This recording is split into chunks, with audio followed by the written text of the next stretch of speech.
వికారాబాద్ జిల్లా తాండూరు పట్టణంలో టపాసుల దుకాణాల వ్యాపారులు ప్రభుత్వ నిబంధనలను తుంగలో తొక్కుతున్నారు. ప్రభుత్వ నిబంధనల ప్రకారం రద్దీ ప్రాంతాల్లో దుకాణాలను ఏర్పాటు చేయరాదంటూ అధికారులు హెచ్చరికలు జారీ చేసిన వ్యాపారులు పెడచెవిన పెట్టారు. తాండూరు పట్టణంలో ఎక్కడ పడితే అక్కడ టపాసుల దుకాణాలను రద్దీ ప్రాంతాల్లోనే ఏర్పాటు చేసుకున్నారు.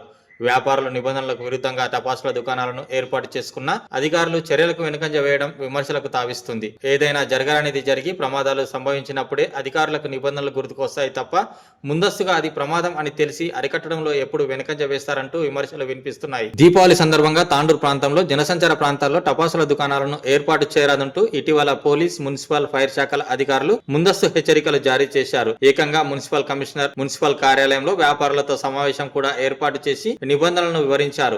అయినా కూడా వ్యాపారులు నిబంధనలకు విరుద్ధంగా పట్టణంలో ఎక్కడ పడితే అక్కడ ఎలాంటి అనుమతులు లేకుండానే దర్జాగా దుకాణాలను ఏర్పాటు చేసుకున్నారు. జనసంచారం లేని మైదాన ప్రాంతాల్లో టపాసుల దుకాణాలను ఏర్పాటు చేస్తేనే అనుమతులు ఇస్తామని, నిబంధనలకు విరుద్ధంగా దుకాణాలను ఏర్పాటు చేస్తే కఠిన చర్యలు తీసుకుంటామని హెచ్చరించిన అధికారులు పట్టణంలో యథేచ్ఛగా అనుమతులు లేకుండా దుకాణాలను ఏర్పాటు చేసుకున్న వారిపై ఎలాంటి చర్యలు తీసుకోకపోవడంపై పలు విమర్శలు వినిపిస్తున్నాయి.